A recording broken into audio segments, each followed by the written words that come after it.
Hayyee assalamualaikum warahmatullahi wabarakatuh. Ashamaa harka fuunee hordoftoota walaabutuuf jirtu kalee galgala waadaa isinii seenee ture. Asirratti kana barreessee yuutuub irratti isin gargaaraa.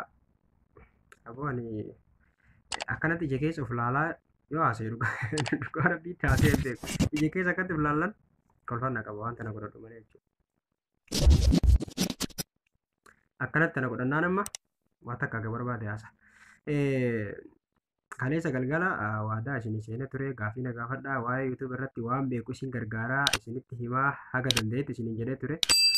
Akkasumatti gaaffilee asirratti na gaggaafataman waan beeku haga danda'etti deebii isinii deebisa. Haga dhuma qophiitti na waliin tura. Fakkeenyaaf yuutuubii banachuuf faayidaa qaba ni qaba.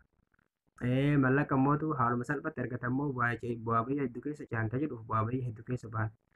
Akkanumatti haaluma salphatti karama salphaa hin argatan. Bu'aa bayiin keessa bahan sun maalidha? Seerri yuutuubii yoo akkam goone mallaqa nuu herreega mallaqa kan akkamitti fudhachuu dandeenya fi gaaffilee hedduu jira. San hundayyuu tartiiban haga dandeetti waan beekurraa isin gargaaraa haga dhumaatti na dhageeffadha. Ammaaf mee gaaffilee keessan ilaalla.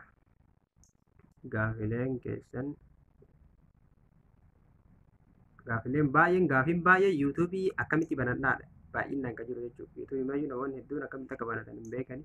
Gaaffileen baay'ee yuutuubii jalqaba akkamitti banadhaadha. Kun jalqaba miseenjii sinaaf banachi si gaafadha. Ani keessan si gaafadheera. Ani yuutuubii itti banatan nuuf akkaataa yuutuubii itti banatan nuuf himi jedha. Akkaataa itti banatu nu dhibee jalqaba irraa kaasee galumaatti hojjedhu haaluma isaa hunda nutti himi. Namni hedduun akkaataa subscribe walumaa galatti yuutuubii akkamitti banatanidha. Jalqaba irratti amma kalaallu jechuudha. yuutuubii akkamitti banatanii kana namoota hedduu gaafatee yuutuubii akkamitti akka banatan tokkoffaa imeelii moobaayila keetirra yoo jiraate yuutuubiin imeelii moobaayila kee irra jiru saniin dalaga. Garuu imeelii san paaswordii isii beekuu qabdu. Maaliif moobaayila hojii jiratte lammaffaa ammoo bakka malee imeelii si gaafatu qaba. Kanaaf yuutuubii irra seentanii keessan irra seentanii iddoo kana tuqxu. Iddoo kana yeroo tuqxan yuutuubii irra seentanii iddoo kana yeroo tuqxan haala kanaan imeeliin kun isinii baha. Imeelii asirratti argitan kana paaswordii isaa yoo beektan yuutuubiin kanumaa jechuudha waan biraan jiru. Yoo ammoo imeelii kana paaswordii isaa hin beekin imeelii haaraa banatan imeelii paaswordii isaa beektan. Eega imeelii haaraa paaswordii isaa beektan moobaayila keessan irratti galchitan booda yuutuubiin ofumaan imeelii san isinii fida. Imeelii duraan jiru illee hundayyuu isinii fida. Kan akkamitti arginaa yoo jettan ammoo imeelii haaraa qopheeffanne yookaan ammoo imeeliin maan duraan jiru sun yuutuub irratti akkamitti arguu dandeenya kan jedhu ammoo achiin tuqxanii eega isa tuqxan booda imeeliin kun akkamitti isinii baha. Imeelii ka duraan jiru san paaswordii isaa wallaaltanii imeelii haaraa yoo uummattan ammoo haaluma kana bakkuma kana tuqxanii bakkuma imeeliin kun jirutti xiyya kana tuqxan. Xiyya kana yeroo tuqxan imeeliin sun isinii baha. Imeelii san irratti deebistan. Imeelii san irratti eega deebistan yuutuubii kana imeelii kana yuutuubii kana fayyadamaa jirtanii jechuudha. Kanaaf ammootu maqaa yuutuubii kanaa akkamitti jijjiirannaa ka jedhuuf maaneej yuur akkaawunti kan jedhu kana tuqxan. Maaneej yuur akkaawunti. Maaneej yuur akkaawuntii kana yeroo tuqxee googil keessa si fida. Haala kanaan googilii si fida. Googilii yeroo si fide googilii yeroo si fide paarsanaal info kan jedhu kana irratti deebista. Paarsanaal info kan jedhu kana irratti deebistee bakka neem jedhu kana irratti tuqxanii jechuudha. Neem kan jedhu kana irratti erga cuqaastee booda gubbarratti fakkeenyaaf amma faristi neemii walaabu godhee laast neemii tuub godhe. Maal ta'a booda walaabuu tuub ta'a. San booda seef gootan. Isin galee paaswordiin piroofaayilii illee asumaan tuqxanii jijjiirattanii jechuudha. Imeelii akkamitti uumannaa ka jedhu ammoo imeelii uumachuun namni baay'een ni beekanatti fakkaata waan viidiyoo waraabuu nama barbaachisu qabanatti hin fakkaatu. Yeroo hin beekne jiraatte irra deebinee ilaaluu dandeenya jechuudha haala itti imeelii uumtan. Kana yuutuubii haala saniin banatta. Amma banannee mire haala saniin eega walumaa galatti yuutuubii banachuuf imeelii paaswordii isaa beektu moobaayila keetirra jiraachuu. Ganeechitti akkuma isin jedhe kanatti yuutuubii seentee iddoo san tuqxee laaltee imeelii sararratti deebista. Maaneej yuur akkaawunti kan irratti tuqxee maqaa barbaade irratti deeffattaa dhumatti. Imeelii sana immoo paaswordii beekuun dirqama waan itti dagachuu hin qabne jechuudha. Haala itti imeelii uummatan namni hunduu ni beekanaaf fakkaataa yoo hin beekneef koominti irratti gootanii irra deebi'ee isinii waraabuu danda'a jechuudha. Gaaffiin itti aanu maalidha? Gaaffileen itti aanu gaaffii qaba keessan na barreessi. Tokkoffaa akkaataa yuutuubii itti barannu kana himee jira. Akkaataa peejiin sun dhimma biraati. Akkaataa itti yuutuubii banatan kanal hunda akkaataa itti jabaadhu akkaataa itti banatan yoo keessan si gaafatan hin danda'ama keessan gaafachuun. View kunillee qoosa. Okay, mallaqa yoo argatan akkamitti fudhatan? Majhuulli fi warri koloonii madaa'e kunillee qoosa arti fakkaatti. Akkaataa itti yuutuubii bananii fi akkaataa itti fayyadaman nu barsiisa. Birallee hayya akkaataa itti yuutuubii banatan amma himee jira. Akkaataa itti fayyadamaa waliin itti deema. Birrii namicha naaf kaffaluu kunillee ni qoosisi. Akka ani yuutuubii banachuu caala wanti dhibe yoo hojjetan kana mallaqa argatan ta'e.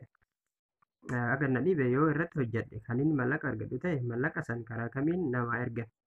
Tole, kanama gaaffii bareedaadha. Mallaqa yoon irratti hojjedhee mallaqa san karaa kamiin yoon irratti hojjedhee mallaqa argadhee mallaqa san karaa kamiin naa kennanii jedhamu caakun amma gaaffiin isaa bareedaadha. Mallaqa akkamitti arganna ka jedhu duratti irratti hojjennee mallaqa argachuuf akkamitti hojjechuu qabna maal hojjechuu qabna maaltu nu barbaachisaa waan jedhu ilaala. Gaaffii isaa dhumarratti mallaqa akkamitti argannaa yoo maal hojjenne argannaa eessaa fudhannaa ka jedhu dhumarratti deebisa.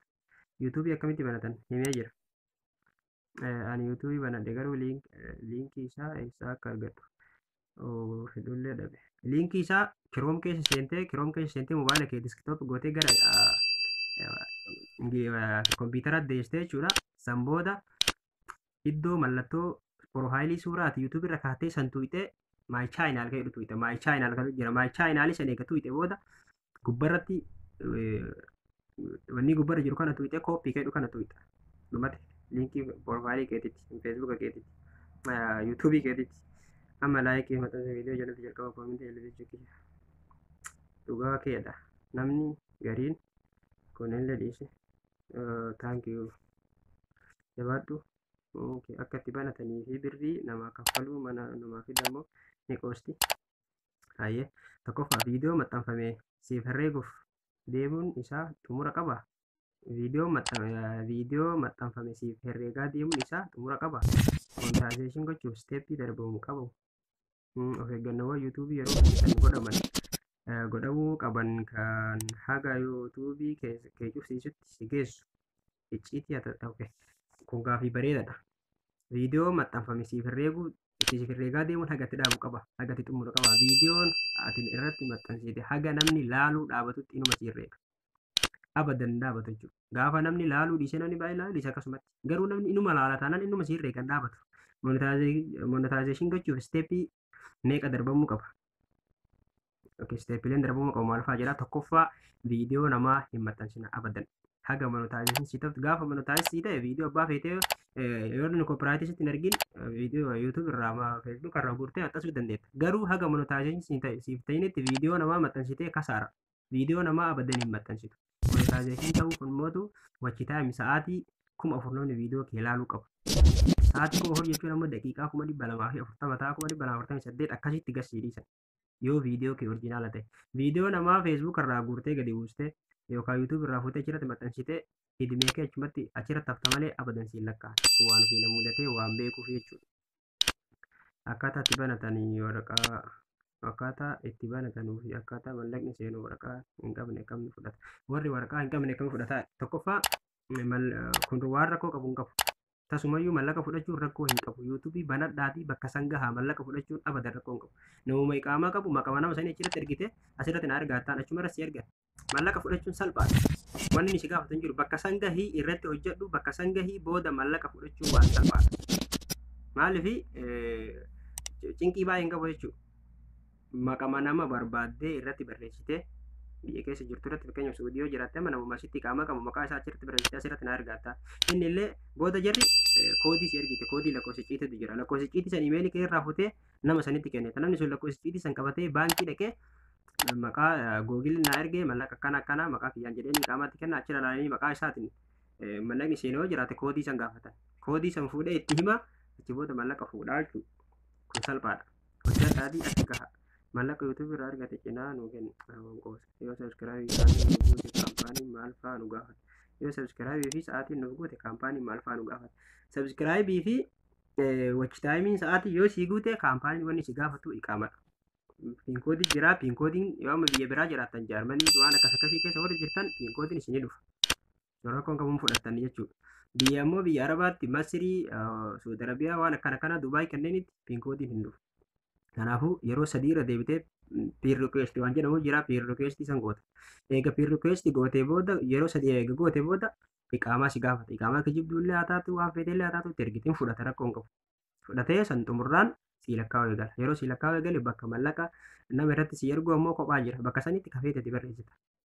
Abbaa barbaaddachuu barbaadde torba guyyaa kaan illee jijjiirtee barreessuu dandeetta barbaadde sanumaan wanni jettaa jechuudha rakkoo hin qabu.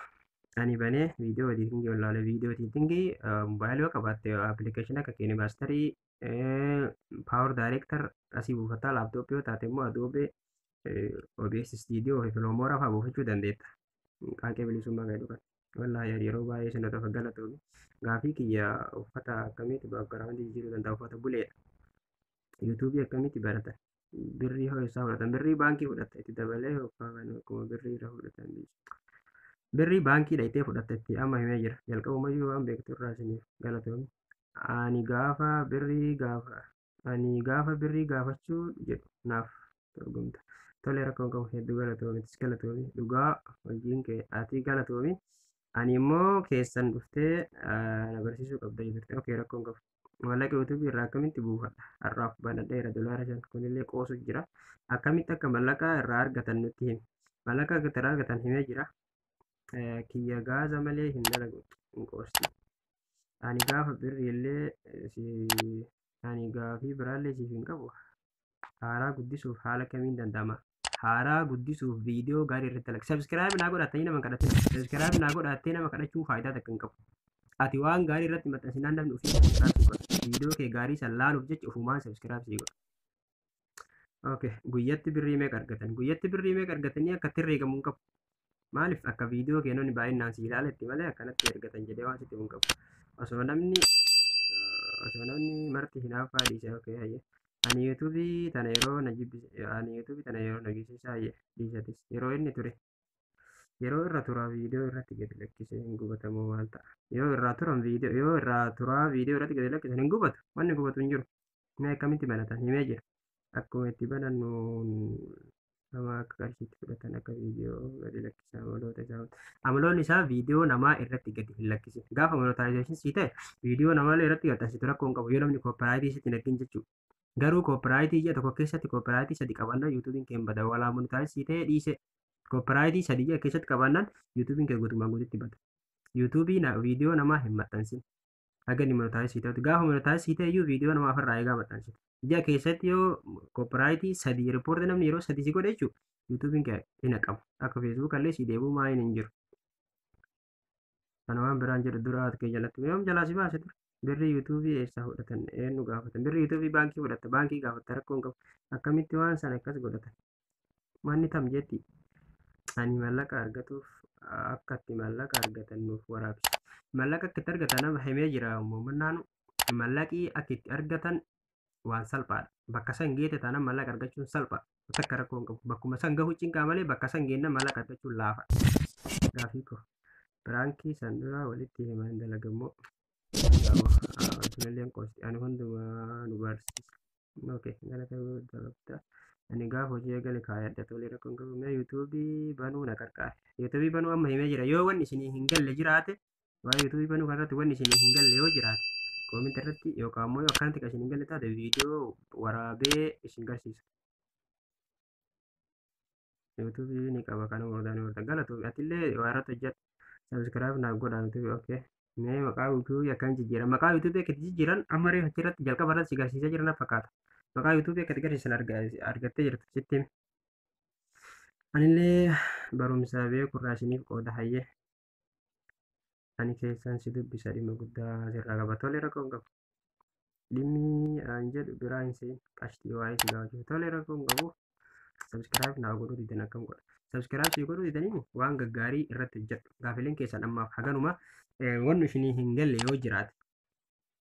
Waan amma fakkeenya yuutuubii kanarratti illee wanti isin galle yoo jiraate viidiyoo waraabee bifa viidiyootiin isinitti amma yoo kun isin hin galin akkasii yuutuubii amma ulaagaa yuutuubii maal yoo goonu nurraa bada akkam yoo goonu nu lakkaa maal godhu nurraa eegama waan jedhu waliin laala. Dhagana gaafii keessan mataa irraa isiniitu qeemi amma maal godhu nu barbaachisaa waan jedhu laallaa. yuutuubii banachuun salphaadha. yuutuubii banachuu fi sabskiraayib 1000 guuttachuun salphaadha. Wanni guddaa wachi taayimii. Wachi taayimiin yoo ati viidiyoo gaggaarii maxxansitee namni si hin ilaalin yoo namni si hin dhaggeeffatin waan gootu hin qabdu. Bilaashuma ifaajjaa jechuudha. Kanaafuu sabskiraayib kadhachuu irra viidiyoo gaggaarii hojjettee namni si ilaalee wachi taayimii si guutudha. Sabskiraayib nan dhufiin si godha. Ati waan gaarii hojjannaan nu dhufumaan si barbaade sabskiraayib si godhachuu maaliif viidiyoo keessan dhaggeeffachuuf diraamaa keessanitti bashannanuuf yookaan immoo waan barumsa qabu kaatiin maxxansisan irraa barumsa argachuuf sabskiraayib si godha. Kadhaa takkaan jechuudha. Sabskiraayib naa godhaa osoo irratti maxxansii kadhachuu osoo hin taane waan babbareedaa achirratti maxxansi namni ofiin si kadhatee si soqee viidiyoo kee sarchi godhee si maxxansi. Sabskiraayib si godhachuu. Kanaaf tokkoffaa viidiyoo namaa hin maxxansina. Lammaffaa waan gaggaarii irratti hojjedha. Isin galee sanii achitti sa'aatiin kee yoo ishii guute sa'aatii 1000 yookaan daqiiqaa 240 yoo namni viidiyoo keessan dhageeffate sabskiraayibiin 1000 takka yoo ishii guute monetaayizeeshin waan jedhu itti ergita. San booda laalanii viidiyoon namaa irra jiramu hin jiru ka isaa maxxansimu akkamii waan hundaa laalanii gassii dhiisan. Gaafa gassii dhiisan booda viidiyoo yuutuub irraa illee kukkuttee irratti maxxansuu ni dandeetta. Achi booda mallaqa akkamitti fudhatan ka jedhu isinillee reefillee isinillee jiraan mallaqni rakkoo hin qabu. Mallaqa qaamaa keenyatti sana yeroo akkasii gaafata piinkoodii waan jedhamu bakka sanitti itti ergita qaamaa keenyatti hin fudhata. San booda bakka itti mallaqa irratti akka mallaqa si ergu innuu sii kahaa rakkoo hin qabu. Bakka sanitti maqaa nama sanii akka qaama irra jirutti ilaaltee achirratti barreessita. San booda lakkoofsa icciitii si ergan. Yeroo si ergan fuutee nama barbaadu sanitti yoo nama fudhatu qaamaa qabataa dhaqxee fudhatte yookaan ammoo nama sii fuudhu sanitti kennitaa jechuudha. Nama sii fuudhu sanitti lakkoofsa kennitee namni sun baankii dhaqee googilii na ergee mallaqa yuutuubiitii jedheen ni gaafata ilaalanii namni nama mormuufii waan ciqaaciqiin takka hin jiru. Mallaqa fuudhanii lakkoofsa icciitii sanarraa fuudhanii lakkoofsi sirrii taataanaan fuudhanii mallaqa kennaniif jechuudha. Haganu. Namni fakkeenyaaf dalagaa dhaftanii teettan warra immoo dalagaa dandeettii waa dalaguu qabdan dalagdanii yoo waan kanarraa butattan faayidaa guddaa qaba. Agassil exlaafoo qinzil maalii jenniin hin jiru. Yeroo feete raftee yeroo feetetti kaata akka feetetti hojjetta. Waa irraa butadhaa waa dalagadhaa addunyaan kanaan jiraachuu jirti addunyaan guddattee lafa qotuu fi maalii bocuu dhiiftee waanuma kana dalageen kanuma irraa butatee jiraata. Isin ammoo waan akkana kana hojjechuun yookaan sheemii isinitti fakkaata yookaan immoo namni muduu akka arabaate hammaama keessa dhaabachaa hin jiru. Hoolaa arabaa jala dhaabachaa hin jiru. Kanarratti waan gaggaarii dalagdee nama bohaarsitee fi illee bohaartee sammuu jeetiin firii taate akkasitti yoo waa irraa butatte san caala waan namni fi maalii jala dhaabatee dalagu san caala argattaa jechuudha. Garuu dandeettii qabaachuu fi waan dalaydu waan gaggaarii qabaachuu qabdi. Akkanumaa illee lafumaa kaatee argite maxxansitee waa argadhettee hin yaadin. Sirriitti hojjechuu fi jabina barbaachisa. Sirriitti dalaguu barbaachisa. Mataan si dhukkubee sammuun si nyaatamtu malee walitti hin baatu. Akkuma salphatti amma yuutuubii kana banadhee yookaan sabskiraayib nama kadhadhee 1000 hojjetan haala kaa'u eegala akkas ta'a. Jalqabuma waan irratti dalaydu qabaachuu. Akkanumaan banattee naala kaa'u yookaan mallaqa irraa nyaadhalleettee hin yaadini. Alakka immoo mallaqa irraa argadhu hin danda'u illee jettee hin dhiisini. Mokkorii yaalii akkasitti rabbi khayrii haa godhu ammaaf haganumaan isiniin jedhaa yoo wanni isiniin galle jiraate. Yuutuubii akkamitti akka banan kana lakke akkanatti nuun gallee viidiyoo nu waraabii yoo jettanillee viidiyoo isinii waraaba. Waan rakkoo hin qabu. Akkasii har'aaf haganumaan isiniin jedhaa jabaadhaa hojjedhaa silaa feesbuuk akkanumatti taa'u jira namu feesbuuk irra bullaa yookaan yuutuubii irra bullaa taa'uun sirraan oolu hirriiba dhabuun sirraan oolu mobaayila ilaaluun sirraan oolu daataa guutuun sirraan oolu maal gootere kanarratti hojjettee yoo waan tokko diraamaa waan gaggaarii yookaan waan barumsa qabu waan uummanni illee warraa baratu beekumsa qabdu gadi baaftee uummataa himtee ofii illee fayyadamtee silaa asirra taa'aa ooluun sirraa oolaan jiru hirriiba dhabaa ooluun sirraa oolaan jiru kun hirriiba dhabne dhumne soo kana laallu jechuudha. Kun sirraa oolaan jiru soo kun sirraa oolee nagaan ta'e rakkoo qabu sirraa oolaan jiru asirra buluun sirraa oolaan jiru kanaafuu yoo itti fayyadamtee asirraa illee bu'aa argattee ofillee fayyaddee namallee fayyadde gaariidha. Yoo waan gaggaarii nama maxxansite namni sammuun bu'aare namni dhaggeeffatuun illee gammada. Yoo aaraa jiraata yoo sitti bashannanee sitti kolfa.